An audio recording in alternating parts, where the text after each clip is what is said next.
Hey guys, welcome to a new video of CSAT with Jasin. So today we will be looking into the topic English comprehension. Actually, I got so many requests to do a video on this topic, so that's why I'm doing it now. Okay, so in this video I'll be giving you some tricks and some approaches that you can use to solve the questions from English comprehension very easily. And I have also shared a practice paper in my Telegram channel. So I strongly suggest you to take that take the paper. Okay, practice the paper and look into the answer key, because in the answer key I have also given some approaches which you can use in your exam. Okay, so let us move on with the video. So if you like this video, please do subscribe, share and support, and if you want to join my Telegram channel, you can join it using the link that I'll be providing in the description box. So let's move on with the video. Okay, so when it comes to English comprehension, generally there are two types of questions. So in some of the videos you might be seeing so many important words that comes in the question papers, right? Like inference, like implied, like corollary. So many words will come. So don't get confused with all those words. So I will give you a very simple explanation for these words. Okay, just remember that there are two types of questions. One is direct question and one is indirect question.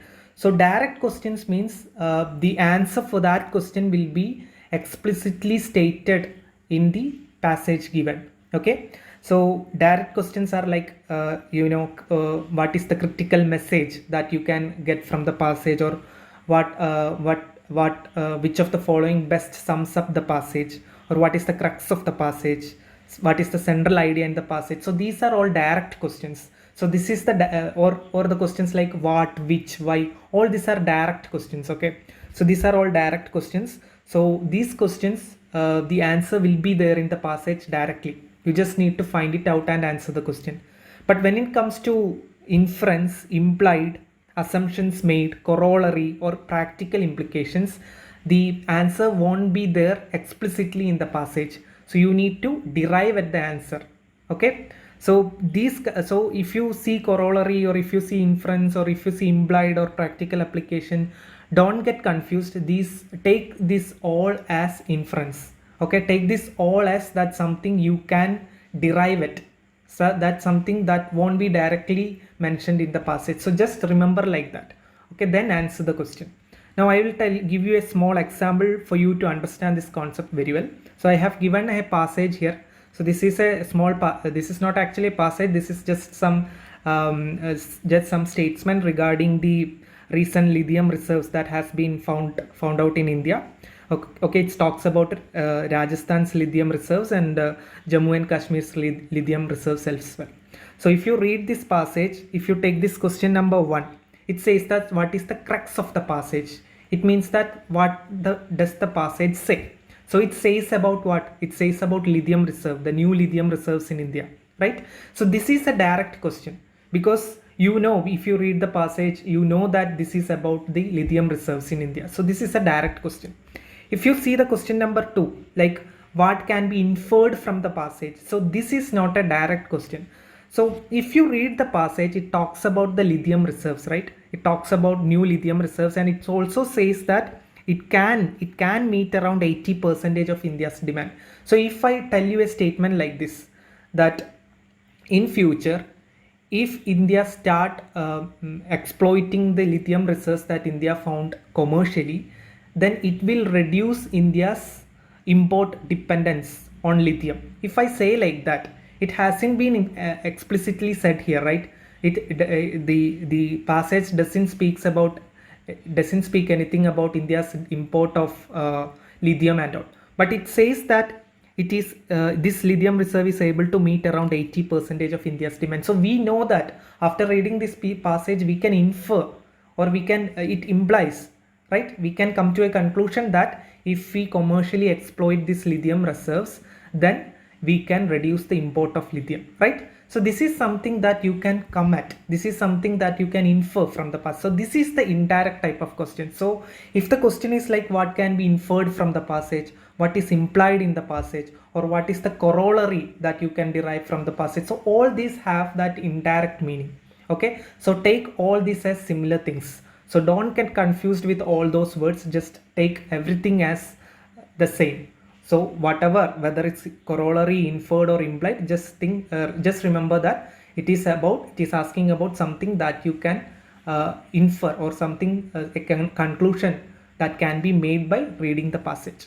Okay, so now I will give you some examples from the previous year questions, then I will show you some tricks as well to solve it. Okay, so now let us look into some examples from previous year questions, and I will give you some tricks and approaches that you can use in solving the questions. Okay, now all the approaches and the tricks that I say here, you need to go and apply it on different questions, different previous year questions, and try to get the solution. Okay, so I am not going to read the full passage. Okay, if you want to read the full passage, you can pause the video and then you can read, and then you can listen to my approaches. Okay, so here this passage talks about some owls and the excreted remains of the owl, and how these excreted remains help us in getting some knowledge about the small animals in the millennia. So this is something that the passage is saying. Now actually, in many of the UPSC passages, you can come at a solution even without reading the passage. This is because of the fact that UPSC doesn't give hypothetical passages much. Okay, because UPSC normally take passages from all the paper 1 topics. So it will be according to your common knowledge. It won't go against your common knowledge. And also there will be extreme statements as well. So by eliminating those statements which are extreme, and eliminating those statements which are against the commonly known facts, you can actually come at a solution in many passages without even reading the passage. So let us take the statements that has been given here. So this is an indirect question because it is about the assumptions made. So assumptions made is an indirect question, right? So let's read the statements. So the first statement says that global warming is a frequently occurring natural phenomena. Now we know that global warming actually occurs now because of human activities. So it's not natural. It could be natural. Maybe it could be natural as well, but we know that now global warming is happening because of human activity. So it's not natural always. So we can easily eliminate this option, right? So this is wrong. So if that is wrong, you can actually eliminate option A and option B, right? Now if you take the second, now if you see B and C, you can say that 3 is correct. So 3 anyway will be correct. You don't need to look into that statement. Now we need to check whether statement 2 is correct or not. Now 2 states that impeding global warming will not adversely affect small mammals. So you know that global warming is going to affect most of the life on Earth, right? It is going to affect most of the life on Earth, that we know. So this is going to be possible. Most probably this will be wrong. This is saying that it will not affect, or it will not adversely affect. In fact, sometimes you might get confusion here because it says the word adverse. Adverse is a bit extreme word, right? But here actually it says dramatic decline. So something, it is in the passage itself, it is an extreme. The word extreme is given. So this is actually wrong. Okay. So here you can come at the conclusion that option B is correct. So by just looking into the commonly known facts and just by eliminating the extreme statement, you are getting the solution here, right? You are getting the answer here. You don't need to read the passage actually. So you can use this in many passages. So just try to apply this in different UPSC questions. So now let's see this passage. So I will tell you one thing before moving on to the approach here. So here, if you see, this is a very small passage, right? So if you see a very small passage, try to answer it because it's not going to cost you much time. In UPSC can ask lengthy passages. It can ask very short passages. So if you see a very short passage, try to answer it. Now this passage talks about monetary and fiscal policies and how they are dependent on each other. That's what this passage says. Now if you know your paper 1 topics well, then you can answer this question very easily. Okay, so UPSC likes to take passages from your this paper 1 topic. Like it can take passages from polity or economy or environment, etc. Okay, so if you know these topics, some general topics from this paper 1 very well, then you can actually easily answer the questions. So here, if you know that monetary policy is the policies taken by RBI or the central bank, and fiscal policy is something that government takes, then you can actually come at the conclusion very easily. If you see this option A, it says that central bank cannot work independently of the government. Actually, you can come to this conclusion because central bank do monetary policy and government do fiscal policy, so they are dependent on each other. That's what the passage says. So in this way also, so you the thing that I am going to I'm trying to say is here is that you should have some good knowledge about your paper 1 topics as well. Okay, now let us move to the next example. So here again, if you know some facts, some commonly known facts, then you can come at the answer easily. So I'm not going to read the passage here. Now let's see without reading the passage whether we are able to answer this as well. Okay, so here it asks about the critical message given from the passage. Now if you see option A, it says that climate change has caused Arctic summer to be short but temperature to be high. So here we know that normally in climate change what happens, summer will get widened, right? Winter will get short because the temperature is becoming high. So the summer is going to get summer will be lengthier. So this is wrong. So this is against the commonly known fact. So this will be wrong. Now B says that polar bears can be shifted to South Pole to ensure its survival. So we know that polar bears are normally not normally, polar bears are there in the Arctic, right? It's in the North Pole. So it says that we can shift this polar bear to South Pole. But you know that if you shift one animal completely from one its location to another, it could sometimes it won't be that much successful. So let's see what we can do about that. This could be wrong, we don't know. Now let's see the next option, that is C. Without the presence of polar bear, the food chains in Arctic will disappear. So this is an extreme statement.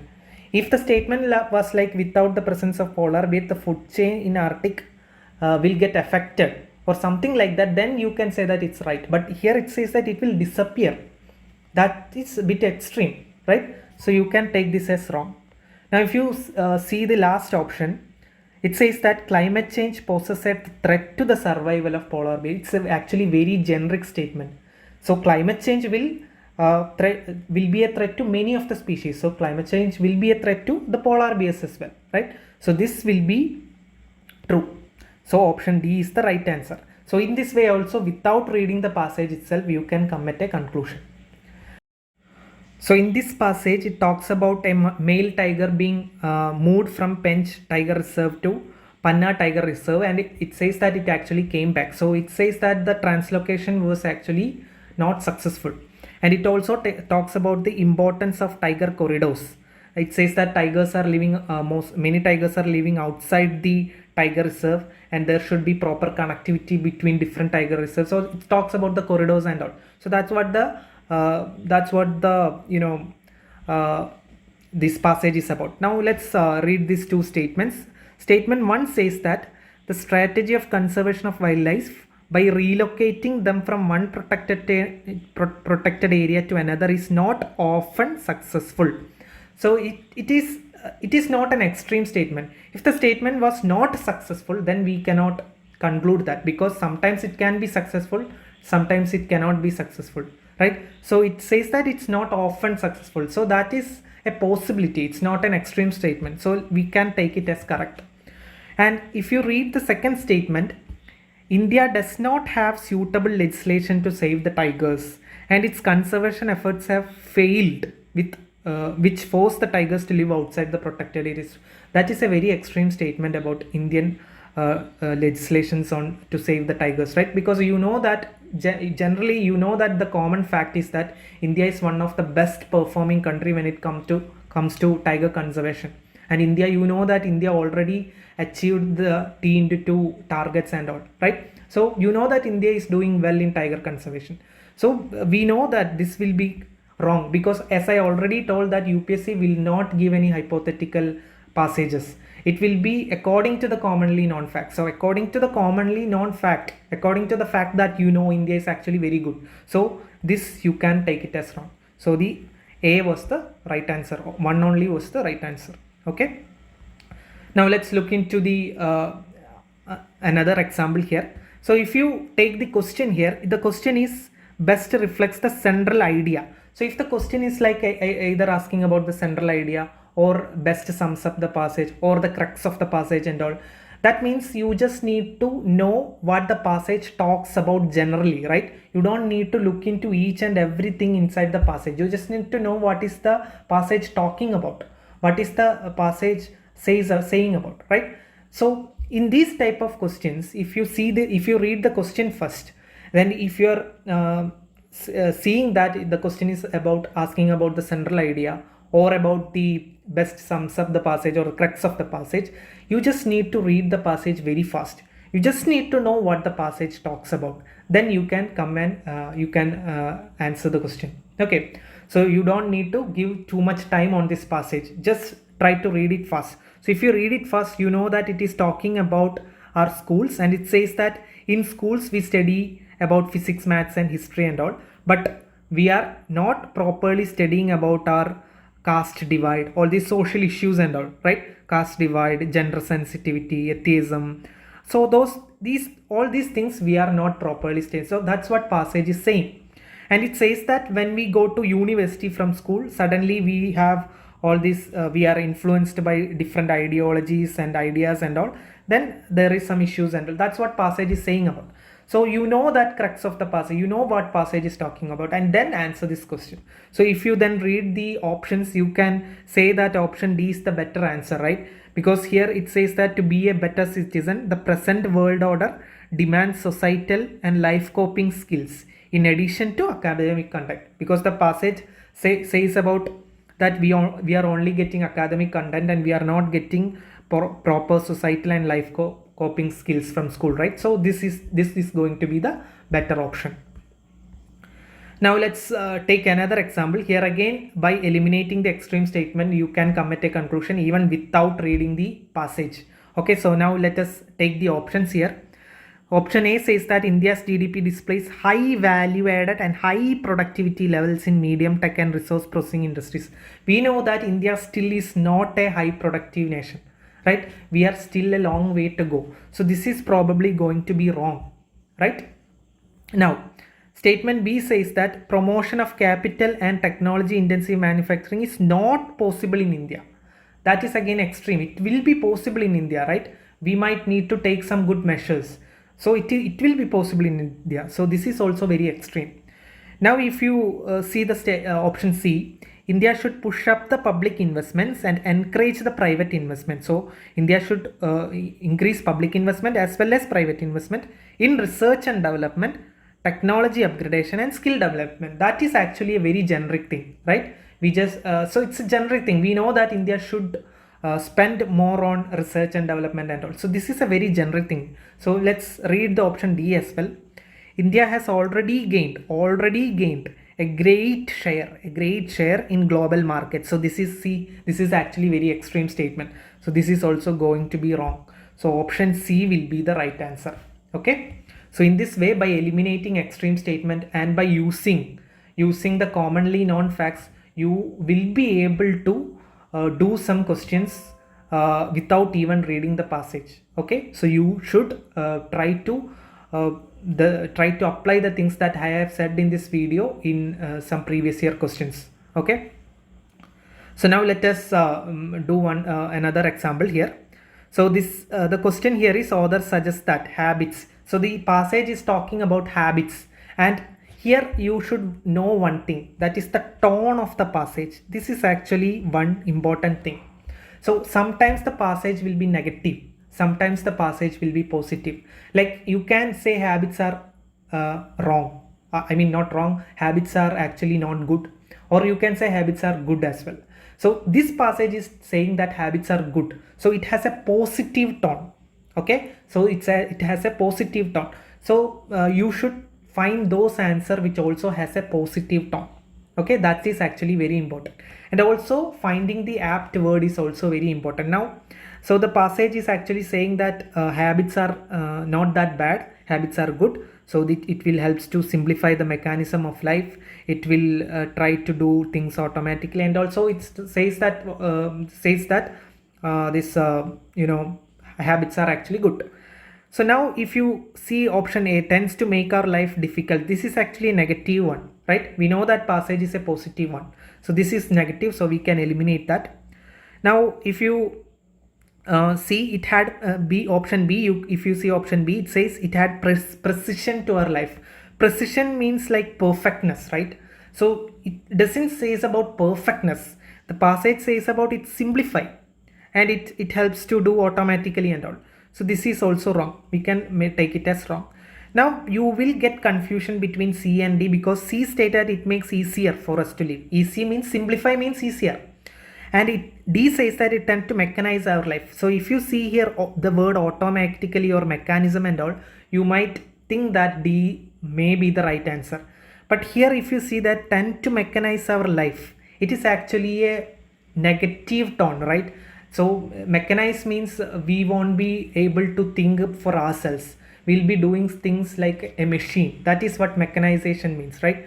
So this is actually has a negative tone, so this is going to be wrong. So the better option is actually C, because here it says that they simplify the mechanism of life.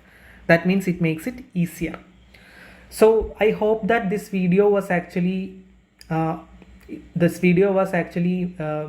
helpful to you. Okay, so I have given some, actually this is actually a very short video for English comprehension, I know that, but I have given you some tips and some tricks that you can use. So try to use these tricks, try to use these approaches in the answers and practice these things, and then try to answer the question. Okay, so thank you so much, and I wish you all the best for the exam.